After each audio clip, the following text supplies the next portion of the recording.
난소암과 전쟁을 시작하다 제7부. 오늘부터 아내를 위한 주방장이 되었다. 27년의 GSD학 선식 연구가의 음식을 아내에게 선보이다.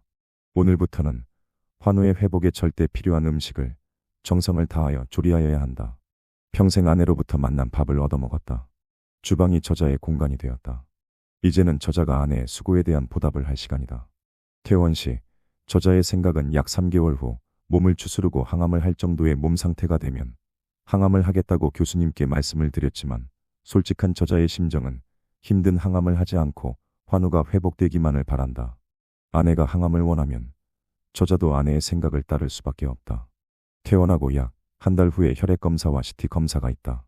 검사 결과가 안심할 수 있는 결과를 내기 위하여는 저자는 환우가 음식을 잘 먹을 수 있도록 하고 면역력이 증가할 수 있도록 하여야 한다. 책임이 막중하다. 오늘의 약선식은 죽과 감태김 취나물 등과 토마토이다. 감태는 200년을 살 수 있다는 거북이가 먹는 것이다. 감태를 많이 먹어서 거북이가 200년가량을 살 수 있다는 것에 저자는 의아해하지만 어쨌든 바다에서 나는 식품은 암 환우에게 절대 필요한 미네랄이 많이 함유되어 있다. 감태의 주성분은 암세포의 참여를 유도하는 후코이단 성분이 있으며 폴리페놀 등이 있다. 취나물은 봄철에 많이 나는 나물이다. 무기질과 비타민이 풍부한 나물로 혈관 건강, 뼈 건강과 장 건강에도 좋다고 알려져 있다. 그 외 식물성 폴리페놀, 베타카로틴, 칼슘, 인, 철분 등이 취나물에 함유되어 있어 암 환우의 건강 회복에 좋은 식품이다. 토마토는 독일 속담에 토마토가 발갛게 익어가는 계절이 되면 의사들 얼굴이 시퍼렇게 된다는 웃지 못할 속담도 있다고 한다. 토마토의 주성분은 무엇이며 우리 인체에 도움이 되는 성분은 무엇일까? 토마토의 대표 성분은 라이코펜이라는 강력한 항산화 물질이 있다. 토마토를 먹을 때는 저자와 아내는 설탕 대신 소금을 가미해서 먹는다. 이유는 토마토에 함유된 비타민C를 파괴하지 않기 위함이다. 이제 소화 기능이 조금씩 회복이 되면 여러 가지 소화 효소와 필수 미네랄을 준비하여 아침 식사 전에 먹고 위장의 기능을 최대한 회복시키면서 정상적인 자연식을 할 준비를 한다. 퇴원한 첫날부터 저자가 가장 중요하게 생각하는 회복식품이 있다. 아침 식사 전 공복 시 섭취를 시작해서 당분간은 1일 4회 19mg/g의 진세노사이드를 2g을 먹는다. 이때 먹는 진세노사이드는 순수 100%의 순도여야 한다. 저자는 절대 다른 종류의 식품이 첨가된 진세노사이드는 권하지 않는다.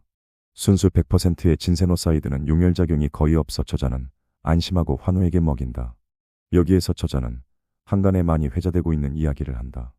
암 환우는 진세노사이드 홍삼을 절대 먹어서는 안 된다고 이야기하는 분들이 참 많다. 독자 여러분, 저자와 만남의 시간을 안내드립니다. 아무도 알려주지 않는 GSD 약선식을 알려드립니다. 상담을 마치고 저녁 식사 후 귀가합니다. 저자가 아내 병간호를 할 때 대부분 간병인 선생님들도 암 환자는 절대 홍삼을 먹어서는 안 된다고 이야기한다. 이유는 홍삼을 먹으면 보약과 같아 면역력이 높아져 암이 확 퍼진다고 이야기한다. 저자는 27년 동안 진세노사이드만 한 분야만 공부하고 연구해온 사람으로 100% 동의하지 않는다. 위의 말처럼 암이 확 퍼진다는 홍삼을 저자는 아내에게 소중한 아내에게 많이 먹으라고 권한다고. 가급적 시간은 4시간 간격으로 먹으라고 한다. 어느 남편이 암 수술한 아내에게 암이 확 퍼진다는 홍삼을 먹일 사람이 과연 이 세상에 있을까? 그러면 확 퍼져서 아내가 천국이민이라도 떠나면 저자는 끈 떨어진 연과 같이 정처 없이 호라비로 유리하는 신세가 될 텐데.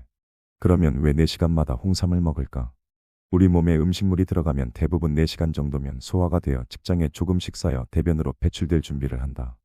음식물이 우리 몸에서 소화와 영양분 섭취 시간이 통상 4시간 정도이다. 그래서 약도 1일 3에서 4회 4시간마다 복용하기를 권한다. 저자가 진세노사이드를 공부하고 연구한 지가 올해 27년이 되었지만 아직도 저자가 모르는 효능이 많이 있을 것이다. 저자는 지금까지 전체 효능의 반 정도만 공부하였다고 생각한다. 앞으로 남은 시간 더욱 많이 공부하고 연구하여 독자 여러분에 알릴 것이다. 오늘도 환우는 아침 식사 죽을 잘 먹고 중간중간 약선 영양식을 먹는다. 고구마, 계란, 또 여러 가지 곡물을 혼합한 영양소를 따뜻한 온수에 타서 먹는다. 한 달 후 혈액 검사와 CT 검사 시 좋은 회복의 결과를 받기 위함이다. 저자는 앞으로 매일 계속되는 식단을 정성껏 조리하여 아내에게 건강과 치유의 희망을 선물할 것을 약속하고 다짐해본다. 퇴원 시 아내의 몸무게는 40kg이었다. 한 달 후 추적 검사 시에는 체중이 44에서 45kg을 목표로 한다. 독자 여러분, 암이 발병한 후의 치료 과정은 너무나 힘이 들고 가족들은 애를 태운다. 발병한 후는 늙는다. 최대의 치유 방법은 애초에 암이 발병하지 않도록 조심하는 것이다. 특히 식생활을 조심하여야 한다. 모든 질병은 잘못된 식생활과 산소 부족에서 질병이 시작한다고 저자는 앵무새처럼 이야기한다. 드디어 혈액검사와 CT 촬영검사 결과를 교수님께 듣기 위해 교수님의 진료실을 방문하였다. 퇴원 후 한 달 만이다. 저자와 아내는 오늘 검사 결과와 회복을 위하여 최선을 다하였다. 아내의 체중은 예상대로 44kg 되었다. 항암을 안 했는데 두근거리는 가슴을 진정시키고 교수님의 말씀을 듣는다. CA19-9는 8.7로 정상이라고 말씀하신다. 참고치는 0에서 37이다. 항생제와 여러 가지 약물 투입으로 인한 신장의 기능을 검사하였다.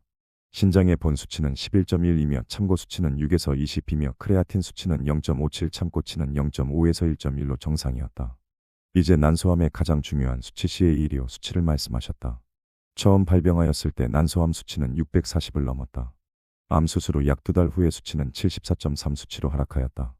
교수님은 한 달 후 다시 혈액검사와 흉수검사를 위해 엑스레이 촬영검사를 하고 예후를 추적하자고 하신다. 교수님 감사합니다. 인사를 드리고 진료실을 나왔다. 아내와 저자는 오늘처럼 한 달 후에 예후 추적검사에도 좋은 결과를 기대하며 기쁜 마음으로 빠른 회복을 기원하며 집으로 간다. 생명의 원천, 적혈구의 길을 여는 위대한 힘. 진세노사이드, 사포나 어원은 히라버로 먹을 수 있는 식용비누입니다. 시청하여 주셔서 감사합니다. 계속해서 GSD 치유상식과 GSD 가정치유 약선식을 올려드리겠습니다. 진세노사이드와 26년을 환우의 아픔과 백년 건강의 정을 위해 외길만 걸어온 GSD 약학연구원입니다.